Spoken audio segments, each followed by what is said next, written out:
You're listening to Keeping It 100 with Mel and Bruce, sponsored by the 100 Black Men of Las Vegas. What they see is what they'll be. I'm Mel Tiller, your host. I'm thrilled to be with you today, and I have a very special guest for you.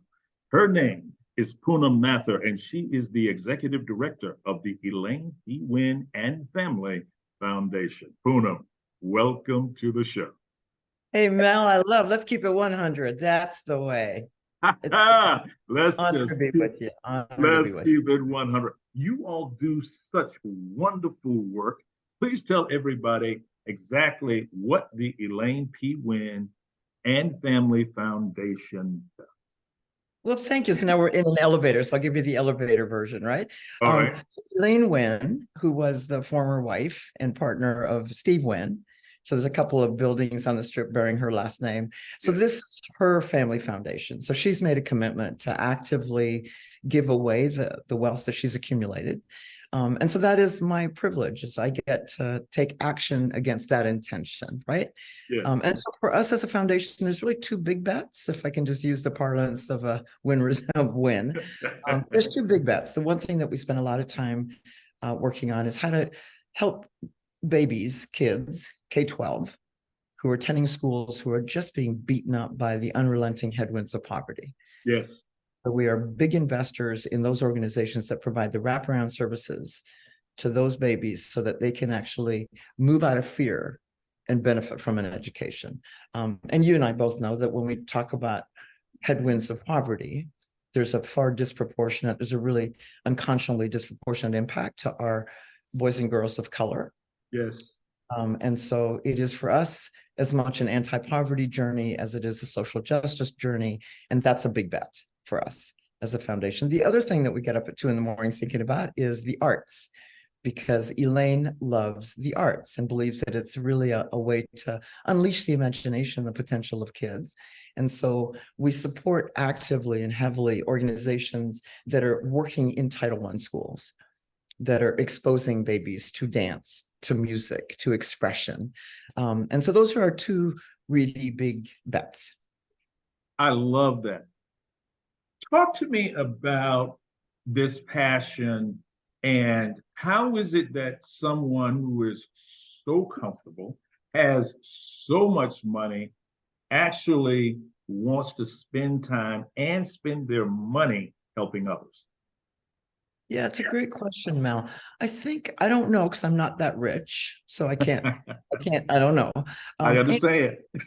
And I will tell you that I can understand it as a human being. I understand it. If I have $1, when I share 5 cents of it, it enriches me. When I have an hour and I gift it in service, I am wealthier. Yes. And I think that's true of all of us, right? When we can be in service, when we can be of value, when we can touch another human being, we are better off. And I think from Elaine's perspective, her scale is bigger, her dollars are bigger, her homes are bigger, but that fundamental human thing is no different for her as it is for anybody else. And I think she is hurt by potential unexpressed. It just hurts her. And so she is, part of what I believe is that I don't have to be one to stand with, right? Yes. Yes. So I don't need to be a young African-American boy in this country to stand with, recognizing the extraordinary challenges that those kids face. And so we can stand without being one. And I think that is for her what it's about, is it's the uniquely human trait that says, I am richer when in service. I am better when in connection. I am more useful when I'm doing something to uplift the world. And she can just do it on a bigger scale because she's really rich. I love that. So yeah. I got your elevators. I got your elevator speech, but let's get a little bit more in depth. Yeah. Talk to me about some of the numbers. How many people do you help? How do you help people here in Nevada? How widespread are you? How deep is this? She goes very deep but narrow, right? So that's sort of a philosophical decision. I can help a lot of people an inch deep, or I can help a few people a mile deep. And so we tend to want to go a mile deep, because the only thing that's going to transform lives and address generational poverty is to stay in it for the long haul. And so I'll give you one very specific example. The epicenter of our giving is an organization called Communities in Schools. Now, it's a national organization. She's been the national board chair. It's in 27 states. It's in 3,000 schools. And we have a very active affiliate in the state of Nevada. So Communities in Schools, also known as CIS, operates today, this morning, in 90 different Title I schools in Southern Nevada. And so what is it? The secret sauce is a person, is a human that we call a site coordinator. They are at the school site. They're embedded and a member of that school community, but they're the one member of that school team who can neither discipline or grade, right? They're that person. And at their job is to make sure that all of the additional needs that kids walk into school with every day are addressed. So they're dealing with all the wraparound, we call them wraparound services, or fancy term, integrated student supports. Yes. And they're tiered, right? So if I'm a site coordinator at Peterson Elementary School or Nate Mack, my job is to make sure that there's shoes on every foot, that there's a backpack on every back, that school supplies are dealt with, that food is delivered to get us through weekends and holidays, right? All of the first tier supports are provided to every kid at that school, coordinated by that site coordinator, which makes it easier. It's one less thing for the principals to have to do. Then a tier 2 is to take certain kids who are experiencing greater challenges and use small group to give them additional support. So it may be kids dealing with a similar, with attendance issues, behavioral issues, grades issues. So you'll work with them in small groups. We call that tier 2, slightly more intervention, but small groups. And then the highest form of engagement is case management, where you work one-on-one with that baby and the family attached to that baby to do whatever it takes to help them deal with the headwinds that they're dealing with, right? And so a site coordinator at school can comfortably, realistically case manage about 60, 65 kids. And so we've got at an elementary school, there's normally one site coordinator. At a middle school, you may have 1 or 2. At a high school, you may have 2 to 4. And they are doing tier 1, tier 2, and tier 3. And what we find, the reason that we're so heavily invested in that is what we find is that there's a 97% success rate in making it to the next grade. Yes. That there's a over 90% graduation rate, because potential is ubiquitous, opportunity is not, right? I love that. Yes. And there's no shortcut to really doing the hard work. You got to stay with it. And so what we sort of know is that relationships are what change lives, programs don't. And so the idea is that you put them in touch with a caring adult, and that's their person. And that person isn't going to grade them and cannot discipline them. They can only love them. That's what they do. And they problem solve with them. And so what we find is that kids then sort of get to a degree of safety and comfort in that relationship to say the stuff out loud, to really be forthcoming in the things that are really getting in their way. And we see remarkable success, because the potential in every kid is limitless. Opportunity is not. And so when you can sort of push out the boulders that get in the way of opportunity, you see magic. And so we are in 90 schools, and we sort of work the schools in partnership with the school district around where the needs are the most intense. And then it'll make sense to most people. You want to do it in a feeder pattern, right? So that elementary schools or CIS sites are then affiliated and have site coordinators at middle schools, so that there's also site coordinators. So that family, with those kids, key members of that family, can be supported all the way through. Because what we know is that if I graduate, my life is different. Yes. So, when you say all the way through, is this all the way from first grade, all the way from kindergarten through the 12th grade, through college? Yeah. How does that work? Not through. So K-12 is what communities and schools focus on. And there's lots of discussion about how do we extend that scaffolding of support? Because what we also know is that it's one thing to finish high school, but college completion rates for people coming out of poverty. College persistence rates are much lower. And so Yes. we do have a conversation about how can we stay engaged. Right now, we're doing it with a really active alumni. So kids that have benefited from communities and schools have a unique life experience. It gives them something in common. And so we're bringing them together as alumni. And it's been extraordinary. We've had now alumni who are working at communities and schools. They're now site coordinators.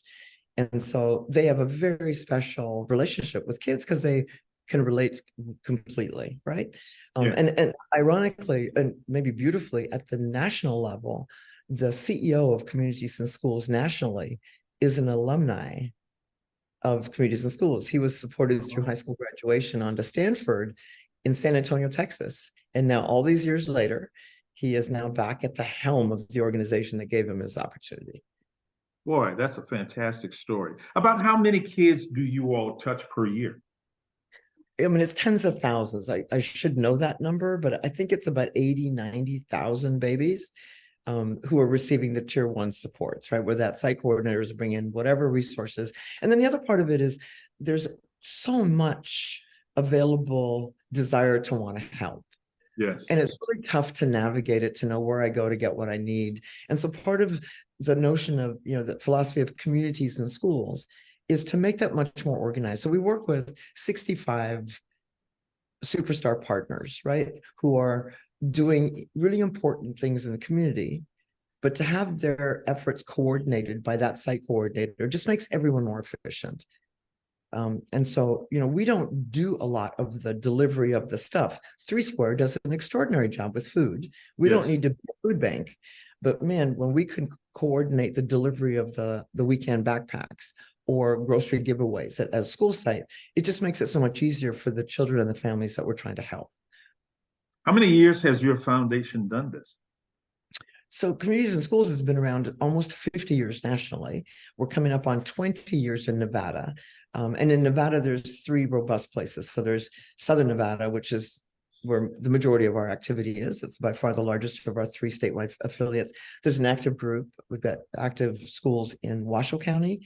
And then there's an Eastern Nevada affiliate that includes some of the rural areas, Elko, Humboldt County. And so that's what Communities and Schools is. Okay. On a day-to-day basis, how do you fit into all of this? Well, our philosophy is sort of not to give and go, right? And so I can do drive-by philanthropy. So I roll down my window, I throw a little cash, and I go. We do that at boot drives, right? We've all done that. Toss a little money into a boot or help the homeless person by rolling down our window.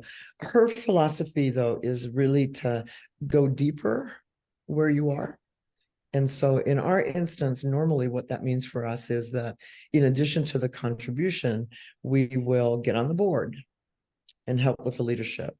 So I spend a lot of time directly in partnership with and in relationship with the organizations that we support. Because again, relationships are what create magic, right? And so Yes. as a funder, sometimes nonprofits are scared to be real, to be 100 with you, right? Yeah, yes. Yeah, they want to just make it all look good, but we know that that's not how real life works. And so when you really love and care about something or somebody, you want as authentic a relationship as possible. And that means familiarity, and that means showing up, and that means dealing with the real stuff day in, day out. So that's really what I do. So the places that we invest deeply, I'm vice chair of the state board of Communities and Schools. And so I am doing leadership work. I'm in the trenches with the extraordinary staff that's doing the day in, day out work. And whenever they call, whether it's a 411 or a 911, I'm going to answer. I love that. I love that. Listen, you've been so gracious with your time. I'd like to leave the last word with you. What would you like to leave our listening audience with? Wow. Wow. What a deep question, Mel. I love everything that you stand for. And so what I would say to anyone listening, there's a lot of pain and kerfuffle in this world. And I just, in the center of the word community, which is a 9-letter word, there's one letter smack in the center, and that is the letter U. And so if you feel you don't matter, I want to disabuse you of that notion. If you feel you can't make a difference, I want to shake that out of your thinking. because strength of community is purely a function of the strength and vigor of you. And so whatever it is you're doing, let me say thank you. Whoever it is you've helped, let me say thank you. Whoever you've connected with, whoever you've given a put up to or put a smile on the face of, let me say thank you. And if all of us can just make a pinky promise to each other and to ourselves to say, I'm going to do a little more of that today. Be the best you can be a slightly better, more giving, more loving, more compassionate you today than you were yesterday. And I got news for you, that will transform community. And so thank you for what you do, Mal, in giving a platform to have these conversations, for granting us all permission to be together and strengthen community at the end of the day. Thank you so much for joining us today. We have thoroughly enjoyed your presence. I'm going to call you every morning. I'm going to call you every morning, Mal. You're just good for my. Oh, I love that. I love that. We can hang out. I love that. Ladies and gentlemen, I want you to remember this. To the world, you might just be one person, but to one person, you just might be the world. It's an all hands on deck, and we all have to be involved in making this world a better place. You've been listening to Keeping It 100 with Mel and Bruce, sponsored by the 100 Black Men of Las Vegas. What they see is what they'll be. I'm Mel Tiller, your host, and until next time, keep it 100.